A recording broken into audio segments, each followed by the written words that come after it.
Hello, beautiful family, lovers of good things, lovers of beautiful things all over the globe. I bring greetings from a grateful heart. Good morning, good afternoon, and good evening, depending on your time zone. Thank you so dearly for always tuning into this platform. I really do appreciate. Please do it to like our video, share, and subscribe. Today, I have a wonderful one that I want us to watch, and I will be watching it with you. Sit back, watch it, and I'll be right back. Okay. Good afternoon, Barrister. Good We are afternoon, live ma'am. with Umuchukwu writers. Yeah. Today we learned that Nnamdi Kanu'S co-defendant Benjamin Madugu, Raichi Mezie, David Nwawishi, Chidebere, Omojiye, we are in court earlier today, and in the little report we got, we heard about the court being adjourned and so many other things. And as it is right now, so many Biafrans are still willing and waiting for an update from you to actually know what happened and how the proceedings went. So Umuchukwu writers are here to bring it live to all Biafrans wherever they are across the world, and I would like you to brief the world. Thank you. Thank you so much, my brother Chiwendo. My brother, you're welcome to go writers. God bless you. Thank you for having me once again in your platform. Today, of course, you are aware that the charge filed against Raichi Mezie, Benjamin Madugu, David, and Shidebere Omudiwe was the charge was pending since 2015. 2016, 2017. They were jointly charged with Nnamdi before it was separated. So, and they came up today for hearing because they have been separated. So, Nnamdi hasn't been discharged. So, their own came up today for hearing. However, before now, we have filed an application, notice of protection, challenging the decision of the court to hear the charge, to continue the trial, on the ground that the 3-count charge filed against them contains elements of alleged offenses that were allegedly committed outside the jurisdiction of the Federal Court of Abuja. So, as such, that we have to go back to where the allegations emanated from and where the alleged acts took place from. So, and it's a fundamental issue, also anchored on 11 portions of the law, like Section 45 of the Federal High Court Act, which is very clear on what will happen where a person, a citizen, is being accused of committing an offense in a division of a Federal High Court, or probably in a location outside the division of the Federal High Court, seized of the case, seized of the matter. The law says the person must be taken back to where the alleged acts emanated from. Are you with me? Yeah. So, we don't actually want to go into the merit or otherwise of the allegations, because that should be the second bite we're going to have at the charge when it's eventually transferred. So, because the 3-count charge as constituted are not only bogus, 3-count charge as constituted are not only bogus, but empty and frivolous.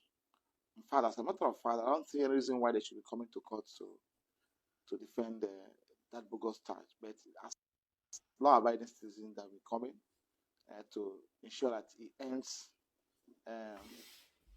ends well. The application was taken today on the merits, adjourned to the 5th of September 2022, of 5th of December 2022 for ruling.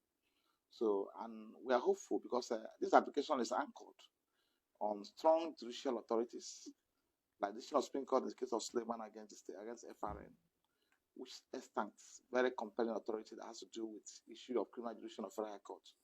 So, in that case, even the trial commences in Federal High Court Lagos on alleged act that took place in Kwara State.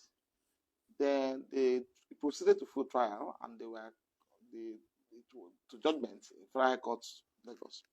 From there, the Court of Appeal eventually to Supreme Court. Supreme Court declared the excise, the trial that took place in Federal High Court and consequently hearing before the Court of Appeal Lagos State as excise infutility because they ought to have been charged before Federal High Court Kwara, Ilori Division, because of the fact that the alleged acts constituting the alleged offenses took place at Kwara State.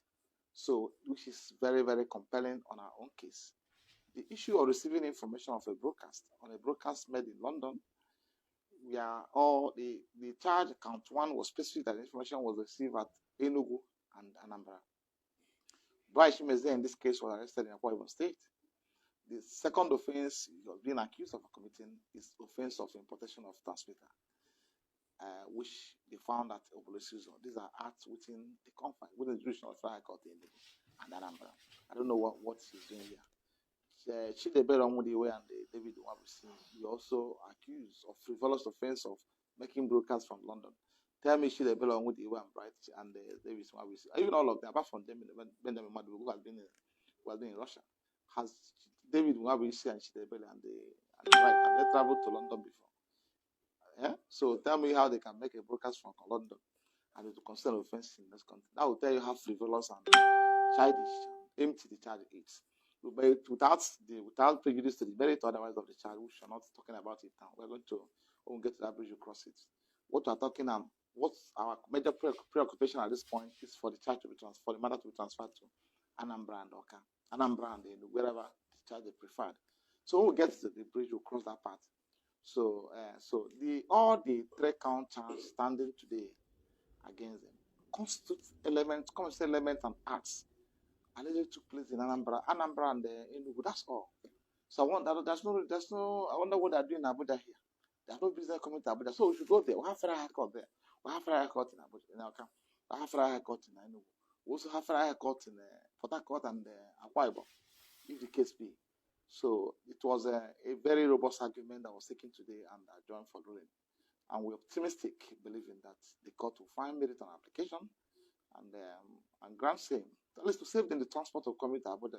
This stress, the inconveniences, the security threats they are being exposed to by coming to Abuja. So whenever the matter is coming up, so when they have a convenient forum where they will go to take the charge to face the trial. So that's all. That's the purport of the essence of the application taken today. And we are hopeful that on 5th of December 2022 that something good will happen.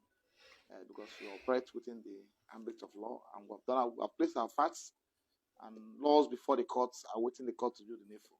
So thank you so much. Thank you very much. As we were saying, we heard about the application for transfer of case to the region where allegedly these crimes were committed. And what I would like you to explain to Biafrans, for instance, if this application is granted as it's been fixed to be ruled on the 5th of December 2022, if this application is granted, does it mean that the whole case is going to start afresh again, or they're going to start from where it stopped here in Abuja? Unfortunately, because as you said earlier on, this case started ever since 2015, and since then there have not been anything that is coming. Procedurally, when a matter is transferred to a new judge, in this present case, if application is granted as prayed, and consequently or subsequently transferred to either Anambra or Kafra High Court to start afresh for trial. The trial will commence in over. I will call it over, starting afresh. So it means that all evidence given to those who find the matter will start afresh. But of course, someone has given evidence in the matter sometime in 2017. So, and to start afresh. So, and we have other strategies lined up towards resolving the issue, towards addressing the incompetence of the charge itself. We will not come to that now. So, which I may not be able to discuss here.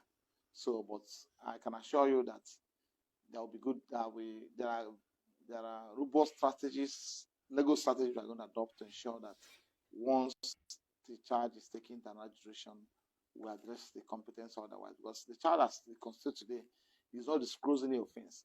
It will shock you to note. My word, that brings us to the end of this beautiful update. Do where to like this video, share and subscribe. The best thing for you to do is to join this family by smashing on that red subscribe button that says subscribe and turn on the bell icon for more latest updates. See you when I see you. From me to you, I say bye.